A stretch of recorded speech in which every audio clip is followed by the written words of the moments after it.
इसके अलावा जो मेजर बुक्स होंगी एमसीक्यूज़ के लिए वो डिस्कस करना बहुत ज़रूरी है। उन बुक्स में सबसे पहले नंबर पे आती है राबिया अली, और pulse of FCPS part 1 by Rabia Ali book का कंप्लीट नेम है। इस बुक को आपने अपने साथ रखना है और हमेशा इसके एमसीक्यूज़ को नंबर 1 प्रायोरिटी देनी है। इस बुक्स को दिन दिन जो आपका पहला दिन होगा उस दिन आपने ये किताब शुरू करनी है अपने साथ, और एग्ज़ाम से जो लास्ट डे होगा वहाँ तक अपने साथ इस किताब को जोड़ के रखना है। और फर्स्ट एड, राबिया अली, ये आपने कॉम्बिनेशन बनाना है सारे एमसीक्यूज़ के लिए। सो ये बुक का जो लेटेस्ट एडिशन है वो आपने ख़रीदना है और इससे एमसीक्यूज़ करने हैं। 3-4 मंथ तक ये बुक आपके साथ रहेगी। अगर आपने इमीडिएट पार्ट 1 में अपीयर होना है जो आपकी हाउस जॉब ख़त्म होने के बाद, या चले लेट भी अपीयर होना है, तो ये बुक आपके साथ रहेगी। अदर बुक्स है यहाँ पे हमारे पास 2 बुक्स हैं। ये जो 2 बुक्स हैं, एक तो है सलाउद्दीन कमाल एफसीपीएस पल्स, ये जिसे एसके पल्स फॉर एफसीपीएस, और दूसरी है रफ़ीउल्लाह एफसीपीएस पल्स। ये दोनों बुक्स एमसीक्यूज़ की बुक्स हैं और इसके अंदर काफ़ी जगह पर मिस्टेक्स पाई जाती हैं। एसके के 3 वॉल्यूम्स हैं, वॉल्यूम 1, वॉल्यूम 2 एंड 3। वॉल्यूम 1 के अंदर मोस्टली सलाउद्दीन कमाल साहब ने जो सा थ्योरी डिस्कस की है और इंपॉर्टेंट पॉइंट्स डिस्कस किए हैं, जिसका मैंने ऊपर अभी आपको बताया कि बहुत सारे ऐसे सब्जेक्ट हैं जहाँ हमें एक्सटेंसिवली पढ़ने की ज़रूरत नहीं पड़ती, हमने सिर्फ ब्रीफ छोटे-छोटे कंसेप्ट लेने होते हैं, तो वो कंसेप्ट हमें इन शॉर्ट बुक से मिल जाते हैं। वॉल्यूम 2 और 3 के अंदर उन्होंने गोल्डन फाइल्स दी हैं। तो गोल्डन फाइल्स क्या हैं? Golden files are basically past paper of all specialties. उन्होंने जो इवनिंग में हुए, नाइट में हुए, मॉर्निंग में, उन सबको कंपाइल किया हुआ है, लेकिन वहाँ पर बहुत सारी स्टेटमेंट्स जो सी हैं वो इनकम्प्लीट होती हैं, जिसकी वजह से बंदा परेशान हो जाता है, लेकिन आपने ये करने हैं बाद में। रफ़ीउल्लाह भी इसी तरह की बुक है जो कि एसके के साथ-साथ किया, लेकिन रफ़ीउल्लाह में जो एमसीक्यूज़ दिए गए हैं वहाँ पर मिस्टेक्स कम हैं। एक बात इन दोनों बुक्स के लिए याद रखें कि इनका इराटा साथ-साथ करना है। इराटा क्या है? मतलब जो एमसीक्यूज़ करते हैं वो लोग, वो उसके बाद इनको करेक्ट करते हैं, इनके आंसर्स बनाते हैं और उसको अपलोड करते हैं। आपने रीसेंट इराटास को अपने साथ रखना है और उन आंसर्स पे नहीं जाना जो इस बुक के अंदर मेंशन किए होंगे। आपने इराटा को देख के अपने एमसीक्यूज़ अपने ग्रुप्स के अंदर डिस्कस करके, दोस्तों से डिस्कस करके फिर फाइनल करना है कि इसका ये एमसीक्यूज़ है, लेकिन इन दोनों में से एक बुक चूज़ करनी है। अगर आप मेरे से पूछेंगे तो मैं कहूँगा रफ़ीउल्लाह चूज़ करें, लेकिन खुद मैंने एसके पढ़ी थी, लेकिन उसमें मिस्टेक्स थी उस वक़्त। अब पता नहीं उसमें से मिस्टेक्स दूर हो गई हैं तो अलग बात है। लेकिन रफ़ीउल्लाह पढ़ें, रफ़ीउल्लाह के अंदर कम मिस्टेक्स हैं एज़ कम्पेयर टू एसके। जो थर्ड इंपॉर्टेंट बुक है वो है तनवीर नोट्स। तनवीर नोट्स के अंदर उन्होंने कोई एमसीक्यूज़ नहीं बताए, सिर्फ़ और सिर्फ़ पॉइंट्स बताएँ। जिस तरह हम सिंगल लाइन बोल देते हैं, the most common side effect of फलाना ड्रग इज़ फलाना, ठीक है? The most common side effect of this and this in this, ठीक। तो ये लाइन्स आपने कंप्लीट रट्टे के साथ याद करनी है। इसके अंदर उन्होंने इस किताब के यूनिट्स बनाए हुए हैं 1, 2, 3, 4, 5, तो 12 टू 13 यूनिट्स हैं। आपने ये बुक सारी नहीं पढ़नी, आपने इस बुक के जो लास्ट 6 यूनिट्स हैं सिर्फ वही पढ़ने हैं। जो भी, अगर वो 17 है तो आपने फिर भी लास्ट 6 पढ़ने, अगर 12 यूनिट्स हैं तो आपने लास्ट 6 यूनिट्स पढ़ने, और साथ में फर्स्ट 80 पेजेस जो इस बुक के हैं वो उसके अंदर ब्रीफली सारी की सारी आपके सिलेबस को डिस्क्राइब करता है और उनके इंपॉर्टेंट पॉइंट्स बताता है, वो आपने ज़रूर पढ़ने हैं। तनवीर नोट्स के बारे में मैं आपको ये ज़रूर कहूँगा कि ये एक वाहिद ऐसी किताब है जिसमें सबसे कम मिस्टेक्स हैं, तो आप इस पे सबसे ज़्यादा रिलाई कर सकते हैं, और बहुत सारे लोग इस पे रिलाई करते हैं। तनवीर नोट्स एक इम्पोर्टेंट बुक है, लेकिन कंप्लीट रट्टे वाली बुक है।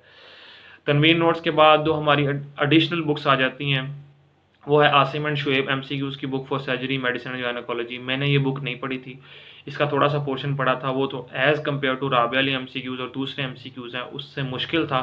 तो बाज़ औक़ात ऐसा लगेगा कि आपकी तैयारी कंप्लीट नहीं है और आपके एमसीक्यू ज़्यादा गलत हो रहे हैं, तो आप ये बुक नहीं ना पढ़ें तो कोई इतनी मसले वाली बात नहीं है। आप जो ऊपर मेन बुक्स बताई हैं उन्हीं पे फ़ोकस करें। आसिम एंड शुएब अगर कोई पढ़ना चाहे, वेल एंड गुड है। अगर उसके पास टाइम है तो वो अपनी स्पेशलिटी के एमसीक्यूज़ कर ले, सर्जरी वाले सर्जरी के कर लें, मेडिसिन वाले मेडिसिन के कर लें, और गायनी वाले गायनी के कर लें। लेकिन सारी बुक को पढ़ना ज़रूरी नहीं है, क्योंकि इसके अंदर बंदा कन्फ्यूज़ बहुत ज़्यादा होता है और अपने आप को खुद ही डिमोरलाइज़ कर लेता है कि मेरी तैयारी ठीक नहीं है। द लास्ट वन आर चैंडकिन एमसीक्यूज़ बुक, इसमें भी बहुत ज़्यादा मिस्टेक है, लेकिन इसको भी पढ़ने की ज़रूरत नहीं है। मेडिकल एमसीक्यूज़ बुक एक न्यू बुक अभी पिछले साल इंट्रोड्यूस हुई है, इसको मैंने पढ़ा नहीं है, लेकिन कुछ लोगों ने इसको भी पढ़ा है। इसके अंदर भी ऐसे ही पास्ट एमसीक्यूज़ और थ्योरी वगैरह एक्सप्लेन की है, इसको आप देख सकते हैं। तो इसके बारे में मैं कोई कमेंट नहीं कर सकता। Fast radian notes, fast radian notes बड़ी अच्छी किताब है। ये एक ऐसी किताब है जो कि फर्स्ट एड की तरह की है, लेकिन जो लोग फर्स्ट एड पढ़ रहे हैं उन्हें फास्ट रेडियन नोट्स पढ़ने की ज़रूरत नहीं है। फास्ट रेडियन नोट्स के अंदर उन्होंने फर्स्ट एड की कॉपी की हुई है, टॉपिक वाइज और यूनिट वाइज, और इसी तरह सिस्टम वाइज उन्होंने एक्सप्लेन किया हुआ है, लेकिन थोड़ा ब्रीफली और इंपॉर्टेंट पॉइंट्स को डिस्क्राइब किया हुआ है। मैंने इस बुक को नहीं पढ़ा हुआ, सिर्फ देखा हुआ है। सो ये आपकी चॉइस है, आपने चीज़ों को डिटेल में पढ़ना है कि आपने चीज़ों को सिर्फ ब्रीफली देखना है, तो आप फास्ट रीडिंग नोट्स भी पढ़ सकते हैं। ये हमारी सारी इंपॉर्टेंट बुक्स थी जो कि एफसीपीएस में मोस्टली यूज़ की जाती हैं। इसके अलावा भी बहुत सारी बुक्स होंगी, लेकिन जो हमें आखिर तक लेके चलना है वो है first aid, Snell's review of anatomy, BRS physiology, Kaplan neuro anatomy, Rabia Ali और एसके और रफ़ीउल्लाह में से एक। बाकी सारी बुक एक्स्ट्रा हैं, उनमें से अगर आप कोई चूज़ करना चाहें तो आप चूज़ कर सकते हैं, वो आपकी मर्ज़ी है।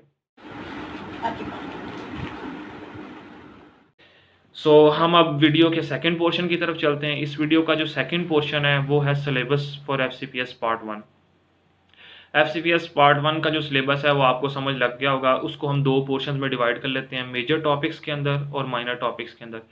मेजर टॉपिक्स में हमारे पास एनाटमी और पैथोफिजियोफार्मा, हम इसको डिस्कस करते हैं। फ़र्ज़ करें हम एनाटमी का थॉरैक्स अगर पढ़ रहे हैं और साथ में हमने बैक कवर की है, तो पैथोफिजियोफार्मा के अंदर हमारे पास इस थॉरैक्स के अंदर अंदर कार्डियोवैस्कुलर सिस्टम और रेस्पिरेटरी सिस्टम, दो इंपॉर्टेंट सिस्टम आ जाते हैं।